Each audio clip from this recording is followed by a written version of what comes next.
So these kind of the issues I'm facing now.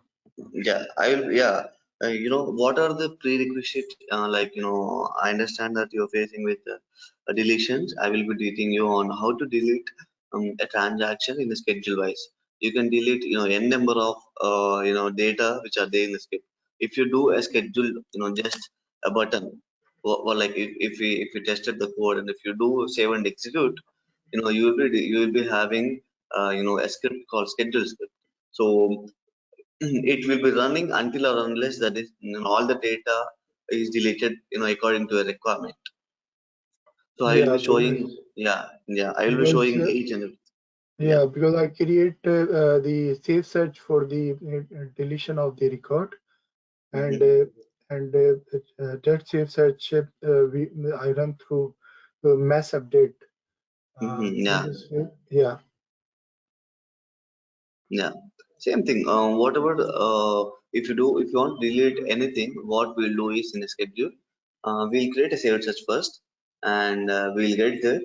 So we'll use the same saved search inside the source script. So whatever the Okay. results are there in the NetSuite side, you know, where you can see on the user face. So what we'll do is we'll get that in the backend. So same saved search we use in the backend, and we'll get the results. So if the saved search is having 1,000 results, you can Yeah. refresh it the code, like, you know, we'll execute in the backend side, and you can see on the front end side, like, you know, you can refresh it whether they are deleting or not. Mm-hmm. Right. Okay. Yeah. So all the suite script APIs, organized. Most of the developers, they have to have, you know, APIs. So API is nothing but, you know, like, you know, it's something like you know, interface where you need to interact with, you know, NetSuite web interface and the backend. So it connects you to you know, handle interact with the website and, you know, the backend. So generally APIs, you know, application program interface, it is the main, you know, uh, uh, the interesting point of API is, you know, NetSuite has a number of APIs where if you do that API, you know, it does the work, right? So like I will be giving some example, like here, NL API get field value. So what does it mean is, if you want to get, you know, a field value, right? You know, particular field, like on a sales order, if you want to get what the customer is selected, right? Mm. uh, so if you want to know like something like that, like, you know, you have deployed a script on sales order, and you want to know like what the customer is selected on the sales order. So uh, in that case, we have to use a particular API. So everything is API related. Like you have to hit an API and you have to get the data. And we have two types of sections. One is body and the line level sections. Like, you know, and for the body levels up to where, you know, line level instance items, right? Below part, sub part. And the body level is, you know, the upper part. Okay. And we have different types of APIs called record APIs. Record APIs works for, you know, the whole record. If you want to get a data of a particular record, you know, we can use the record APIs where whatever the data is there. Like once you save a record of sales order, whatever the you know, the data is there, what is entered, like, you know, custom fields, standard fields, line levels, body levels, each and everything associated with the sales order record, will be getting the information. Okay. Yeah. The sublist APIs are working with line levels, like, you know, line level parts, item, you know, Yeah. quantity, rate, amount, and stuff. And the other API is called search APIs, as we discussed before. You know, if you want to delete any records, we'll be using a saved search. So we have something called search APIs, which is similar to, you know, saved search. So we need Yeah. to create a saved search script by script, and then we need to, you know, get the results, and we need to delete it. And the other part is scheduling and date APIs. You know, scheduling means, you know, when you want to schedule it, like, you know, every day, like let's say if you have a business, something like Amazon, okay, so you will be getting, you know, a lot of orders, right? You know, every day, you know, more than thousands of orders. So you have to write a schedule and you have to send an email. right? For all the customers early in the morning, something like that. Or once the order is placed, after 1 hour, you need to send an email, isn't it? Something like that. So schedule APS means on schedule base, you need to do item fulfillment. Like let's say you want to fulfill item fulfillments, not by manually. Right? If you are doing a small business, you will just click on fulfill button and you will do fulfill option. But if you have a n number of customers and you don't know how to fulfill it, or like you must have lot of members and lot of logins, right? In order to manually, right? Yeah. So if you want to do in a scheduling, because every day if you have thousands of orders and you need to fulfill, so what a schedule shift will run is, we'll be checking the inventory for each and every item. If it has the stock item availability of stock, we'll be creating item fulfillments, something like that. We'll be using schedule APIs or Perfect. schedule. If you want to send like on a customer record, there will be birthday date, right?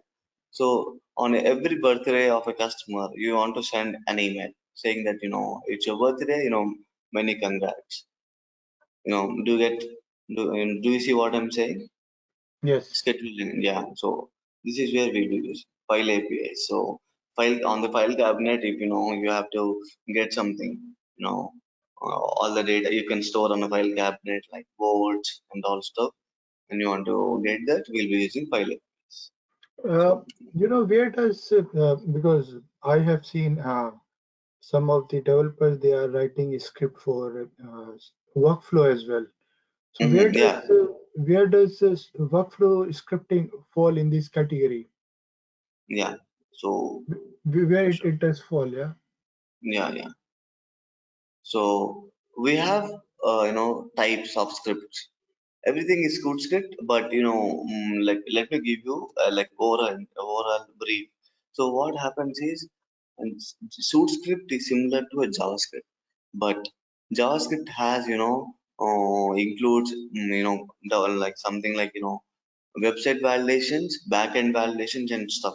So what NetSuite has done is, they have segregated all different of functionalities, like like let's say client script. So client script is nothing but when you want to do a validations like on a form, like when you're entering any form, right? Yeah. When you're entering your emails, phone numbers and stuff, subsidiaries. Like when you want to validate and on a sales order, like when you have something like business scenario where you don't have to save the end user. Like when your end user is saving something, save and record, you want to restrict it, right? So when you want to validate and you want to restrict the end user, you need to create a client script. So as a developer, what you need to do is you need to understand, what script you have to select, and which script is the best script you need to work with. Like based on the client's requirement, you need to have a understanding of which script I need to write. I need to write a user event or I need to write a client script. So if you want to work on validations part, then you need to select a client script. Okay. Okay. And even client script is having something like 10 types, 10 individual different sections, like page init, page initiation. Like whenever you load any page, you want to trigger a point, you want to display something, page init, record or field change. There are so many things in client script.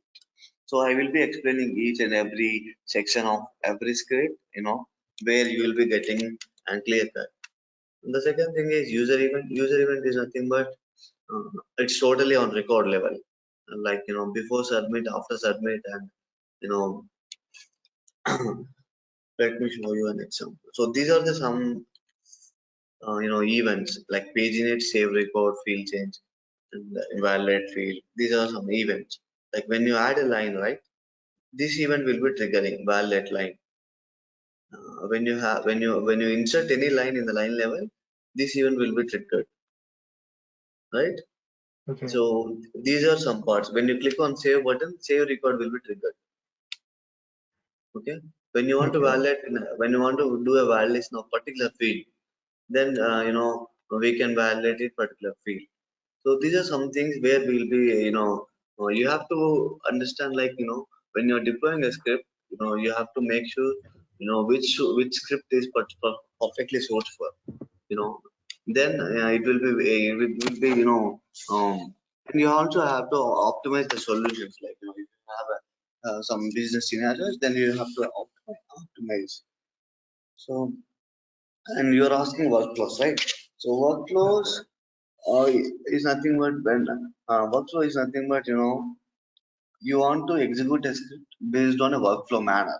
So apart from all of the scripts, workflow has a mm, unique process, like a work like flow. Like, if you have stage one, let's say on stage one, if condition is this, you want to execute this script. On stage two, the condition is this, you want to execute thought script. All right. So Yes. this is something like, uh, like, approvals based on um, like designation. Like, if you're a manager, like only manager can approve a record which is having greater than $1,000. Like, less than $500, like the second senior person will be approving, right? Like Yeah. custom approval. So like it's something like a workflow. If the condition is this, you want to execute this script. If the condition is, other than that, if you want to execute second script. So its workflows are similar to user script. So here, what you have to do is you have to write conditions to execute. Here, what you will do is you have all the scripts which are ready, and you have to just select the script, and you have to give a conditions, like, giving some actions, right? You see my point. You see what I'm saying. Do you have any queries? No, Puram? No, it's fine. Yeah. Yeah. And I said before, like, when you want to create any user interface, like UIs, custom UIs. So then you have to select, you have to create Suitlet script. So Suitlet or something, but custom UIs apart from what NetSuite is providing. You can create a custom UIs. You can give it to all your NetSuite login persons. Also, if you don't have, you can also create a user interface, even though people don't have login, right? No, because NetSuite is very costly. You need to have uh, more than 100. Let's say you have business and you want to have 100 logins, but like, you need to have something like this user interface where it will be display available for all logins, right? Yeah. But you want to have something like a screen, you want to give it to all our employees, but they don't have a login. So in such case, what you can do is we can have something like external URL where you say this is the same UI. You can save it back to the record. Like, let me give some example.